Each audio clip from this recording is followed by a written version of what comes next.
Okay, so picture this. Mm-hmm. It's a Tuesday. You walk into a team meeting, or maybe you're just, looking at a project dashboard. Mm. And honestly, it looks incredible. Everything's green. Everything is green. You are hitting every single deadline. The KPIs are like through the roof. Management is probably high-fiving in the hallway. You're thinking about bonuses. Exactly. It feels like this perfectly oiled machine. But then you fast forward maybe 2 weeks, same team, same project, and then boom, Right. a massive burnout wave hits. Key people quit. Maybe there's a huge safety failure that nobody, and I mean nobody, saw coming. And everyone's just standing there looking at the wreckage, pointing back to those green dashboards from 2 weeks ago, and they're just confused. It's like a corporate murder mystery. It really is. Who killed the project? But, if you actually know where to look, it's almost never a mystery. It's usually a phenomenon called silent decay. Silent decay. That sounds, I don't know, like a term from a horror movie. Or maybe structural engineering. It's a bit of both, actually. It's what happens when organizations make this one fatal mistake. They confuse the outcome, what we see on the scoreboard, with the process. How the game is actually being played. Exactly. We look at the wins and we just assume the team is healthy. But in reality, the stadium is crumbling right under the players' feet. So our mission in this deep dive is to figure out why our standard way of measuring success is, well, basically blind to this rot. We've got some incredible research to look at. Yeah, some really fascinating stuff. Stuff about why your absolute best performers might be the ones accidentally hiding the biggest problems and why being efficient might actually be killing your company. And to do that, we have to start by tearing down two words that people use interchangeably all the time, but really, really shouldn't. Performance and readiness. Okay, let's unpack that because, to me, if I perform well, I am ready. That's the logical assumption. If I run a marathon today in, 3 hours, that's great performance. Doesn't that mean I'm a good runner? It means you are a good runner today. Performance is a lagging indicator. It's history. It tells you what you just did. The revenue earned, the widgets built. Right, but readiness is about the future. It's your latent capacity to do it again tomorrow, safely, effectively, especially under stress. So sticking with the marathon runner, performance is the medal I have around my neck. And readiness is the state of my knees. Your knees, your hydration, your mental state. If you ran that marathon on a fractured shin bone, your performance was gold medal.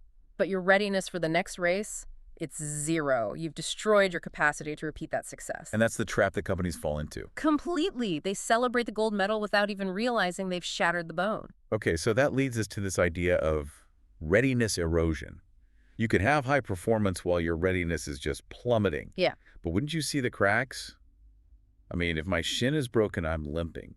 Not necessarily. And this gets us into the most fascinating part of the research we're looking at today, something called the compensation trap. This is the part that just blew my mind.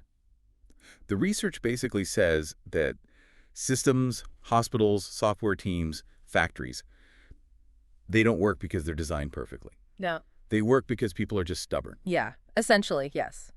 It comes from some of Eric Hollnagel's work on what he calls the efficiency-thoroughness trade-off.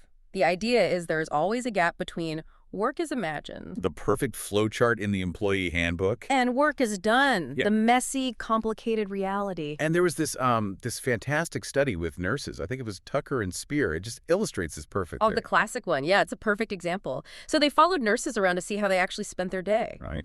And on paper, a nurse's job is patient care, administering meds, checking vitals. But the reality was a constant obstacle course. They found that the nurses were constantly dealing with what they called operational failures. Missing medications, broken equipment. Empty linen closets. Right. Now, here's the crucial moment. A nurse goes to the linen closet to get a towel for a patient, and it's empty. What do? Do they stop, fill out a report, call the logistics manager, and just wait for a towel? No way. The patient is shivering, they run to another floor, they steal a towel from another ward, and they run back. Right. They adapt, they compensate. And from the outside, what does the hospital administrator see? The patient got their towel. The patient's warm, the satisfaction score is high, the system looks like it works perfectly. But that nurse just spent 20 minutes hunting for a towel instead of, checking on someone's vitals. And crucially, the logistics department never learns that the closet was empty because the nurse fixed it. This is the danger.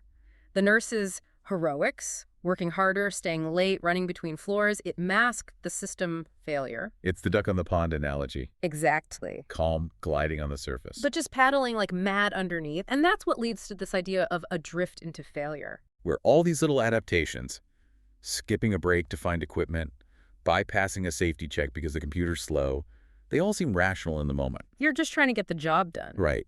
But step by step, you're moving the whole system closer and closer to the edge of a cliff. And the irony is, the better your people are, the worse this problem gets. It's performance masking. Yes. Your most dedicated, high-performing employees are the absolute best at compensating. They're the best at hiding the fact that your processes are broken. They are the camouflage for the rot. That is terrifying. You're basically telling me that my best employee, just by being good at their job, could be blinding me to the fact that my company is about to collapse. If you are only looking at the outcome, absolutely, yes. So surely we have data for this. We live in the age of big data. I have dashboards on my phone for everything. Why can't we see this happening? Because we are obsessed with all the wrong metrics. We look at 3 buckets, and frankly, all of them are flawed. First, you've got outcome metrics. Score at the end of the game. Right, which is too late. There was a study on manufacturing that showed quality metrics often only blip red 8 to 12 weeks after the process actually started to degrade. 3 months. You could be out of business in 3 months. Easily. Then you have behavioral metrics. Things like compliance. Did everyone fill out the safety checklist? I feel like I know where this is going. I can check a box without actually being safe. We call it working scared. You can get 100% compliance on paper because people are terrified of getting in trouble. But that fear consumes cognitive bandwidth. If I'm worrying about checking the box, I'm not really looking at the machine. Okay, and the third one? The third one is utilization metrics. And this is the big one, the efficiency paradox. In modern business, we hate to see anyone idle. Right. Waste is bad. If a machine isn't running or a person isn't typing, it's waste. We want 100% utilization. It looks great on a spreadsheet. Why pay for downtime? Yeah. Because humans aren't robots, and even robots break.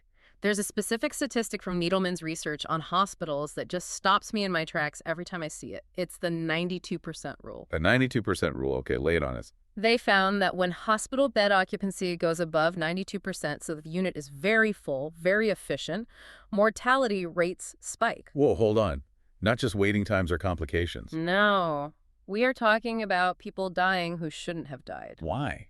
Is it just because everyone is rushing? It's the lack of slack. When you're at 92 or 95% capacity, there is zero room for error. There's no variance. If one patient suddenly crashes, every single nurse is already occupied. There's no buffer. There's no buffer, so handovers get shortened from 5 minutes to 2 minutes because we have to go. And in those missing 3 minutes, a critical detail about a medication allergy gets missed. And yet, I bet those hospital administrators have a target to keep occupancy at 95% to maximize revenue.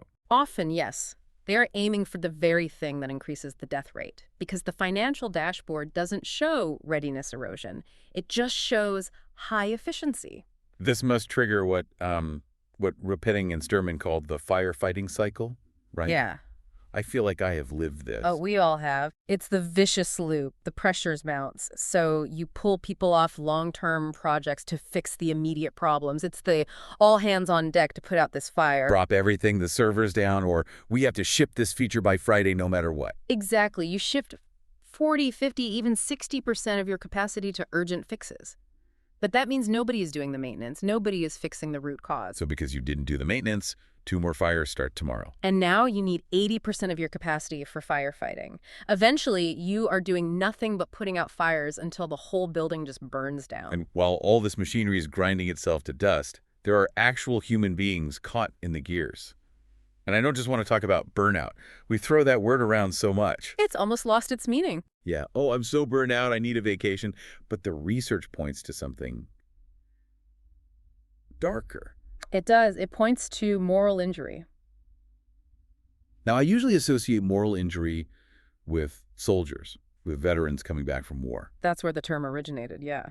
But researchers have started applying it to healthcare, to education, even corporate work. Burnout is exhaustion. It's running out of gas.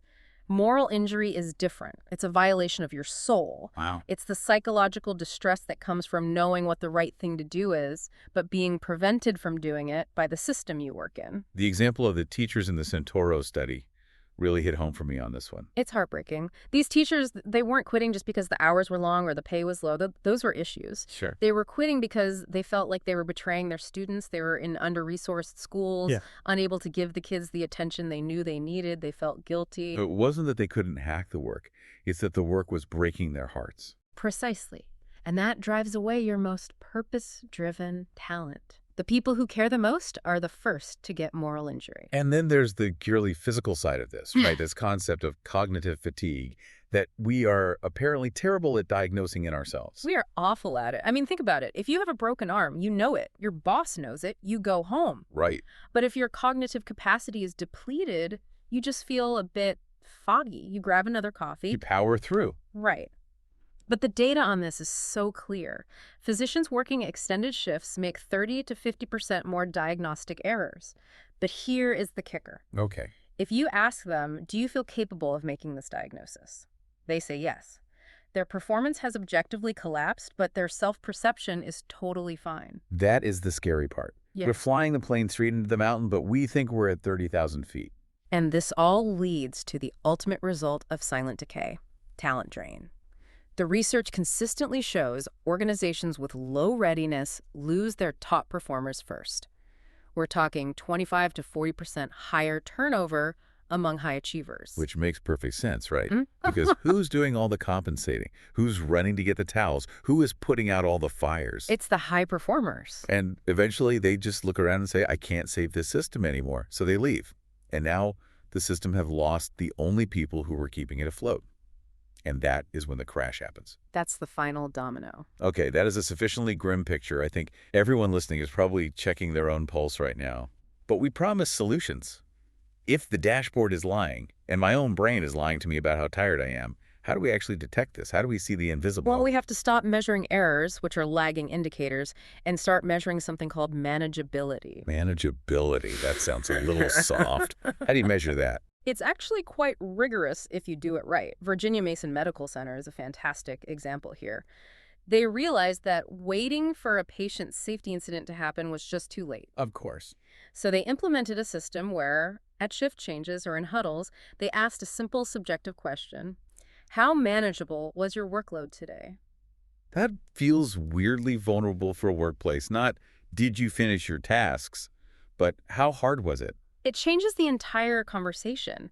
If you have a unit where everyone is hitting their targets, but they all report this was barely manageable, that is a flashing red light. That's a leading indicator. It tells management that the team is compensating. Exactly. They treat difficulty as a data point, not a complaint. And if that trend goes up, they intervene. They change staffing or simplify a procedure before someone makes a mistake. Another concept that kept coming up was psychological safety, but specifically looking at near misses. Ah, yes. This is one of the most counterintuitive metrics in safety science. If I tell you that Factory A had 0 near-miss reports last month and Factory B had 50 near-miss reports, which one is safer? My gut says Factory A 0 issues sounds like perfection. And your gut is wrong. Factory A is a ticking time bomb. Why? Because human error is inevitable. New misses happen constantly in any complex system. If Factory A has 0 reports, it just means people are hiding them. It means there's a culture of silence. Exactly. Factory B, where people are saying, hey, I almost tripped on that wire, or I almost loaded the wrong code, that's a healthy culture. They are surfacing the weak signals. So if you're a manager and you see 0 near misses, you shouldn't be celebrating. You should be terrified. You should be investigating why your team is too scared to talk to you. You know, Pixar, the animation studios, famous for this with their brain trust. It's a meeting where the only goal is to tell the director exactly what's wrong with the movie. Brutal honesty. But safe honesty. They actually measure candor. If a meeting happens and nobody critiques the film, management steps in. Not to fix the movie, but to fix the room. They know silence in the script phase leads to a bad movie 2 years from now. Okay, so that's detection. But how do we stop the decay from starting in the first place? We talked about that efficiency paradox, packing the suitcase too tight. How do we pack it looser without, losing money? You have to embrace a concept that most MBAs are allergic to. Slack. Slack. Yeah, even the word sounds lazy. He's a slacker. But in physics or engineering, slack isn't laziness, it's a buffer. It's the space between the parts that allows them to move without grinding. You just cannot run a system at 100% capacity and expect it to survive a bump in the road. And the ultimate example of this has to be Toyota, right? The end-on cord. The end-on cord is legendary. On a Toyota assembly line, any worker, literally anyone, can pull a cord if they see a problem, and the entire line stops. Now, let me play devil's advocate. Stopping a line at a car factory must cost thousands of dollars a minute. If I'm a manager, am I not going to just scream at the person who pulled the cord? That's the normal instinct. But Toyota realized something profound. If you don't stop the line, you put a defective part in a car, that car gets shipped, sold. Then the brakes fail. And you have a recall, a lawsuit, a destroyed brand reputation. That costs billions. Stopping the line for 1 minute costs $1,000. It is infinitely cheaper to have the slack to stop and fix it now. So slack is actually an investment in quality, not a waste of time. And ideally, organizations should aim for about 80 to 85% utilization. That leaves that 15% buffer to absorb the unexpected, to learn, to improve, to just breathe. If you're booked 100%, you can't improve. You can only survive. But let's be real. Things will go wrong. Even with slack, mistakes happen. How do we handle that without causing that moral injury or that fear we were talking about? You need what they call a just culture. Etsy is the gold standard for this. They do blameless postmortems. I love this idea. So a coder crashes the website. What happens? In a traditional company, they'd get fired, or at least reprimanded. At Etsy, they bring everyone into a room. The engineer explains what they did. And the question isn't, why are you so stupid? Right. The question is, why did the system allow this to happen? Why was there a button that could crash the site right next to the button that saves the file? Exactly. Why didn't our test server catch it? They assumed the person wanted to do a good job, and they focus on the mechanics of the failure. And then, and this is the key part, they publish the findings to the whole company. So the mistake becomes an asset. It becomes a lesson for everybody. And that engineer, they aren't fired. In fact, they're now the most valuable person on the team regarding that specific error because they understand it better than anyone. If you fire them, you just fired the lesson. One last quick solution, because I think this affects all of us. The pebble in the shoe. The administrative burden. Oh, the slow death by paperwork. Kaiser Permanente looked at this with their doctors. They found physicians were spending more time clicking boxes in their electronic health records than actually looking at patients. It was just cognitive overload. It's like trying to do math while someone is poking you in the shoulder. Mm-hmm. So they launched a burden reduction initiative. They treated cognitive load like a finite resource, like fuel. Mm-hmm. If you want to add a new form for the doctor to fill out, you have to take something else away. You can't just keep stacking bricks on the camel's back. It sounds so obvious, but how many companies actually do that? Here's a new login procedure, here's a new expense report system, and nobody ever asks what we're going to stop doing to make room for it. And that really gets to leadership, doesn't it? Yeah. Basecamp, the software company, famously announced they were slowing down feature development. They just looked at their trajectory and said, this pace is unsustainable.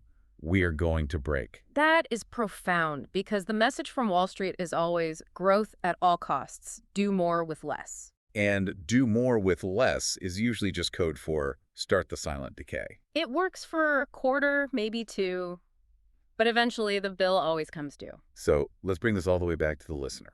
Yeah. We've covered a lot, from nurses hiding broken equipment to the 92% death rate. What's the big takeaway here? The takeaway is that efficiency without readiness is a myth. It's just a myth. You have a choice. You can manage your capacity proactively, keep some slack, listen to the weak signals, ask, was this manageable?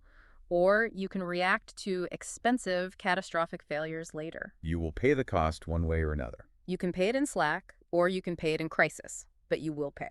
That is a sobering thought, and I want to leave everyone with a challenge for this week. What's that? Don't look at your KPIs. Look at your people and ask yourself, where are we currently compensating? Where is someone working late, skipping a lunch, or using heroics to make a broken process look functional?